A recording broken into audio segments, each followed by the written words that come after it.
ایان پوری رات جاگتا رہا، کمرے کے ایک کونے میں بیٹھا ڈائری کو دیکھتے ہوئے۔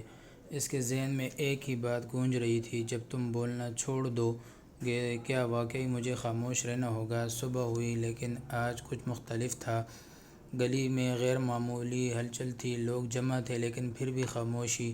ایان نے کھڑکی سے جھانکا، ایک گھر کے باہر ہجوم تھا۔ وہ خود کو روک نہ سکا اور باہر نکل گیا۔ جیسے ہی وہ قریب پہنچا، اس نے دیکھا دروازہ کھلا ہوا تھا، اندر ہر چیز اپنی جگہ پر تھی لیکن گھر کا مالک غائب تھا۔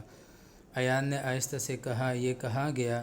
اچانک سب لوگوں کی نظریں اس کی طرف مڑ گئیں، خاموش، تیز، گہری۔ ایان فوراً چپ ہو گیا۔ اسے یاد آیا، سوال مت پوچھو۔ ایک آدمی آہستہ سے آگے بڑھا اور زمین پر انگلی سے لکھا۔ پھر ایان کا دل دھڑکنے لگا۔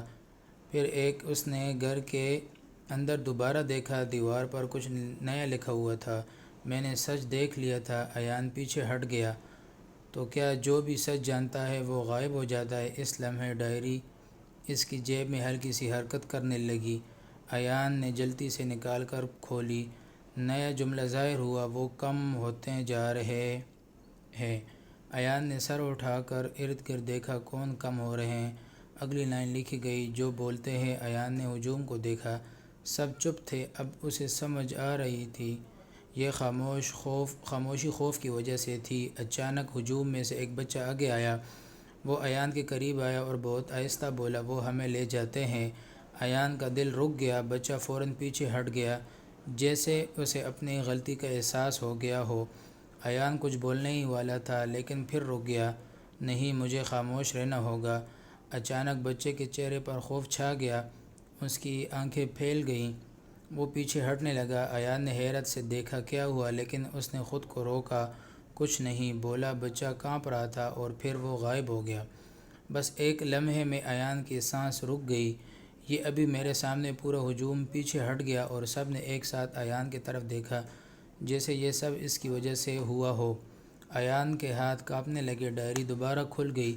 اس پر لکھا تھا، تم نے اسے سنا؟ ایان نے سر ہلایا، میں نے کچھ نہیں کیا۔ اگلی لائن سننا بھی بولنے جیسا ہے۔ ایان کے جسم میں سنسنی دوڑ گئی۔ تو اب میرے باری ہے۔ چند لمحے خاموشی رہی، پھر ڈائری نے جواب دیا، ابھی نہیں۔ ایان نے گہری سانس لی، کیونکہ جواب آیا، تم ابھی مکمل سچ نہیں جانتے۔ ایان نے آہستہ سے کہا، اور جب جان لو گے، ڈائری میں آخری لائن ظاہر ہوئی، پھر تم غائب ہو جاؤ گے۔ اچانک ہجوم آہستہ آہستہ منتشر ہونے لگا، جیسے کچھ ہوا ہی نہ ہو، لیکن ایان وہیں کھڑا رہا، اکیلا، خوفزدہ، اور اب اسے یقین ہو چکا تھا، یہ شعر صرف خاموش نہیں ہے، یہ لوگوں کو مٹا دیتا ہے۔ ایان نے آہستہ سے ڈائری بند کی اور کہا، مجھے سچ جاننا ہی ہوگا۔ اس لمحے ڈائری کے اندر ایک نیا لفظ ظاہر ہوا، رات۔ ایان نے چونک کر دیکھا، رات کو کیا ہوگا؟ کوئی جواب نہیں آیا، بس خاموشی۔